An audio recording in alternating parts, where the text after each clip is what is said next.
Hi, my name is Bjorn Everts. I'm the Partnership Manager for Mining and Resources at Tasman Environmental Markets. I believe deeply in nature's intrinsic right to exist, and I've dedicated the last 10 years of my career to supporting Indigenous people's efforts to protect biodiversity in the precious landscapes that we have left. You'd think this would typically place me firmly against mining and resource extraction, but it doesn't. I acknowledge that the ethics of mining are complex. However, when it comes to climate change, mining has a great potential to end up on the right side of history.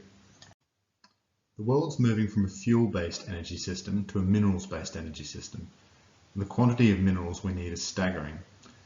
It now takes 50% more minerals to produce 1 unit of energy than it did 10 years ago, and this is at only 30% global renewable energy adoption. We can't get these minerals from a circular economy and recycling at a rate that would transition us fast enough to arrest a climate disaster. But there's a profound shift underway. Unlike the reliance on combustible fuels to power the world's energy needs, we're seeing that once a mineral is extracted and converted to a solar panel, windmill or battery, it remains in existence for perpetuity and can be further recycled and repurposed.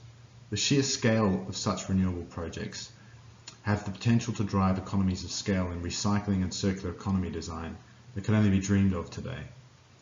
The scale of minerals we need to transition to a net zero economy is profound. To help illustrate this, it's worth examining the world's energy system. We know we require approximately 5,000 gigawatts of dispatchable power to keep the global population and economy powered up at any given point in time. And only 30% of this currently comes from renewables. If we'd achieve net zero, then we need to begin by replacing a staggering 3,500 gigawatts of dispatchable grid transmitted electricity currently being produced by fossil fuels. This does not factor in population growth, which could see the need for energy double by 2050 as we reach 10 billion people, and as poorer nations become more economically developed and reliant on higher loads of reliable energy. But what does this actually mean? 1 gigawatt, or a billion watts, requires about 3 million photovoltaic panels, the panels that convert thermal energy into electricity, which is about enough to power a mid-sized city. Powering the world using solar with today's photovoltaic technology would require the production and installation of approximately 15 billion solar panels. This sounds like a lot.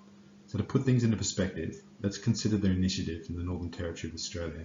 One of the largest solar projects, if not the largest solar project, Sun Cable, is set to cover 12,000 hectares of solar panels at approximately 13 billion Australian dollars. Whilst there's some big questions around the viability of the project, the scale is visionary and it's useful for thought experiment. Consider if the project gets up and running, it could power up to 15% of Singapore's energy needs through a 4,200 kilometre undersea cable.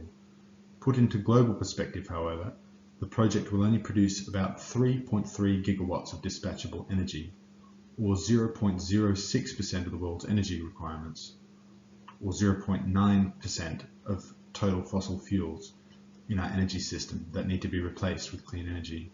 Crudely put, we need about 1,000 sun cable projects to get the world's current grid-based energy needs to zero emissions.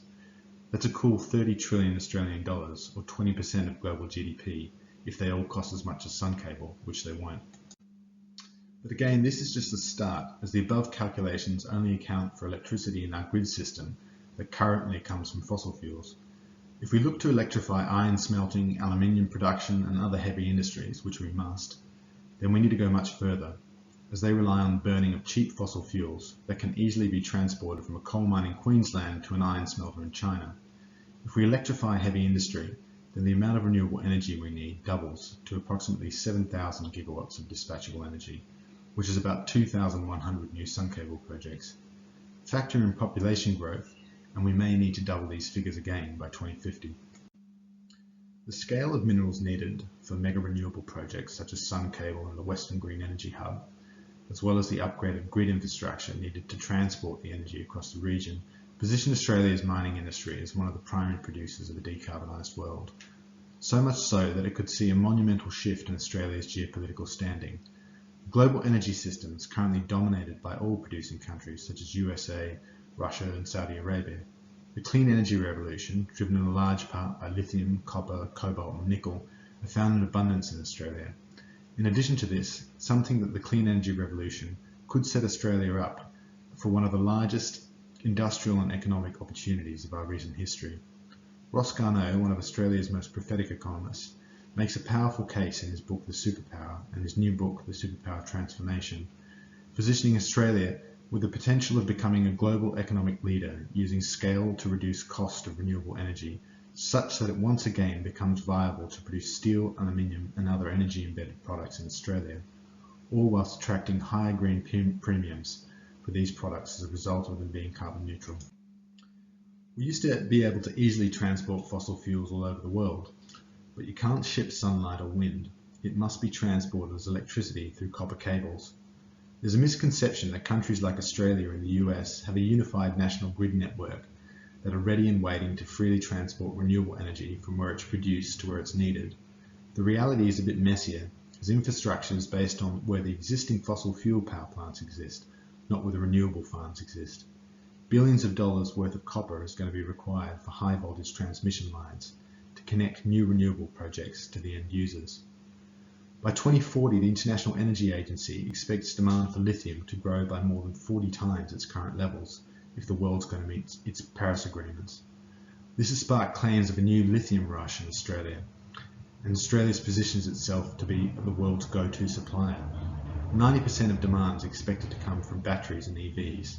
The grim news is that there's only about 70 years worth of lithium left at forecasted demand until the identified global reserves are depleted. This could be enough time, however, to innovate our way to the next big energy solution. Despite its integral role as a primary producer of modernity, mining can still be dirty business. Australia has over 300 operating mines, producing 26 mineral commodities. On face value, it produces 9.5% of Australia's Scope 1 and 2 emissions, which are its direct emissions. It's a lot, but things get quite interesting when you look at the mining industry's indirect emissions. The ratio of iron ore we export compared to what we turn to steel was approximately 2 to 1 in the year 2000. In the year 2020, we exported 16 times more iron ore than we turned into steel at home. The dig it up and ship it out philosophy has meant that Australia exports more than 900 megatons of CO2 equivalent a year. This is more than 1.8 times the total domestic emissions of Australia. In short, we offshore our emissions. The electrification of mining and the introduction of cheap hydrogen could once again make it economically viable to produce large quantities of steel and aluminium in Australia. Not only would net zero green steel and aluminium attract a global premium, it would also dramatically reduce Australia's total emissions and could equate to one of the most profound and powerful sources of climate action this country is capable of producing. This is the environmental case for net zero mining, but there is a mounting economic and business case too. In Australia, we're moving from a soft law environment to a hard law environment, where the country's largest emitters will likely be required to reduce their emissions by 5% a year until we reach our climate goals in 2030 under Labor government's reforms to the safeguard mechanism.